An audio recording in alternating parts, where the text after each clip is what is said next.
What's up, everybody? Welcome back to Pitching Ninja's Top 5 Filthiest Pitches of the Day. It's our special Easter and 420 edition. We're going to jump in with the honorable mentions. Casey Mize' Slurve. He had 3 Ks in 7 innings, giving up 1 run. We have Roki Sasaki's Dragon Fork. Here's an overlay of his Dragon Fork with his fastball. It's a filthy pitch. He finished with 4 Ks yesterday in 6 innings.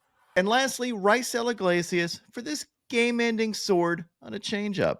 My top 5 filthiest pitches of the day. At number 5, we have a tie between Garrett Crochet's sweeper. He had 7 Ks and 6 scoreless innings, as well as Ben Brown's knuckle curves. He had 6 Ks in 4 innings, giving up 1 run. And lastly, Michael King's sweepers.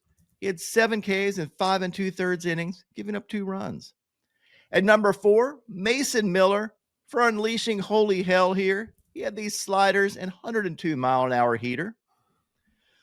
At number 3, Logan Gilbert for these wicked splitters. His splitter is one of the filthiest pitches in the game, and he's way up there with the Roki Sasaki's, Yoshinobu Yamamoto's of the world. His splitter is just disgusting. He had 9 Ks in 4 2/3 innings, giving up 2 runs. At number 2, Landen Roupp for these vicious curveballs. These things broke up to 23 inches with that drop. He also has some wicked sinkers too. Check out the movement of these. He had 12 whiffs on his curveball. And here's an overlay of his curveball and sinker. And you can see why with that curveball paired up with that sinker, you might swing at a sinker that almost hits you. He had 9 Ks in 7 innings, giving up 2 runs. A great outing again. And Will, you might say that the roof is on fire. And at number 1, if Kodai Senga's Ghost Fork, he had 4 Ks in 5 2/3 scoreless innings, but that doesn't do it justice. This at bat does it justice because he gets a K with 3 Ghost Forks, getting 2 swords and almost 3 swords here. Actually, hell, almost 4 swords. The first one, almost a swing. You get the appeal, no swing. Then one of these swings that was a full swing was almost a sword too, because you can see Gorman say, "What the hell am I doing? Why do I keep getting fooled here?" You keep getting fooled because this pitch is freaking disgusting, Gorman. That's why. And I'm going to give a tie for my filthiest pitch of the day as my Easter egg with Ben Johnson, who had this absolutely disgusting first pitch, one of the filthiest first pitches you will ever see. I think he threw a splitter here. This thing dives to the dirt. I actually matched him up with Shota Imanaga. Yes, they throw from different sides, but look at this. Both of them downright nasty. Match up perfectly. And that is my co-filthiest pitch of the day. I make the rules here. I can have 2 number 1s, Will. I don't care what you say. Now on to Ninja Notes. Mackenzie Gore had 13 strikeouts in 6 innings, giving up 2 runs. Luis Severino did not have a lot of Ks. He had 1 K, but pitched 8 innings, giving up 1 run, and faced Chad Patrick, who is also really good with 7 Ks in 6 innings, giving up 2 runs. Hunter Green had a tough outing, giving up 5 earned runs in 3 innings. What did that do to his Cy Young odds, Will? Ninja dropped down to plus 600, actually behind Yamamoto now. I mean, it's early, but you got to pay attention to these things. Ben Lively outdueled Paul Skeens yesterday with his combination of quick pitches and nasty stuff. He had 3 Ks and 5 1/3 scoreless innings. Skeens finished with 4 Ks and 7 innings, giving up 2 runs.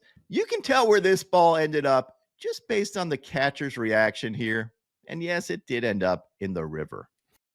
We have Matthew Liberatore with 6 Ks and 6 2/3 innings, giving up 2 runs, and he was nasty yesterday.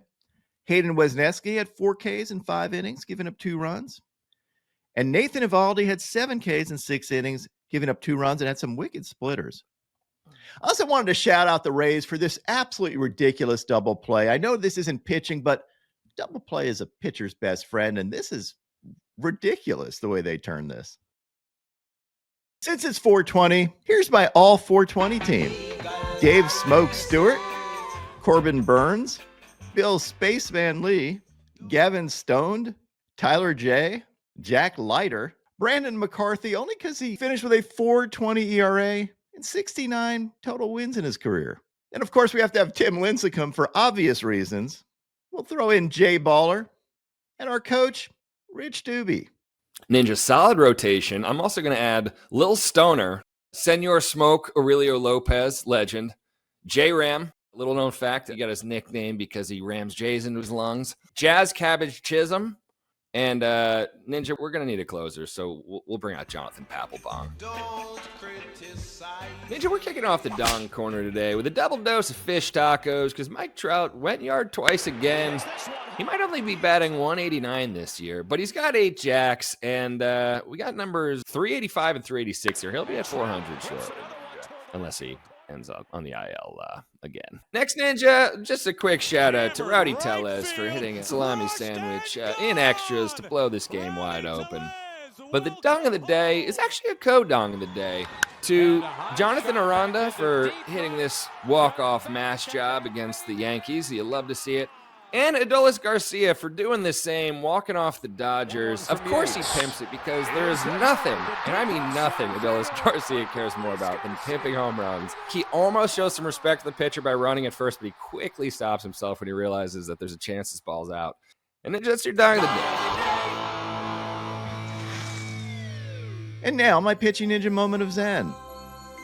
I don't know if this is zen or not, but this is downright cold getting called out here as you're trying to call time after you made it back safe. He's asking for time here. He's in pain. Time. After review, the call on the field is confirmed. The runner is out.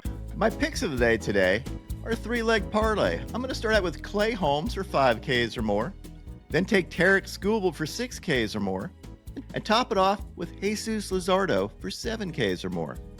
What would your picks of the day be?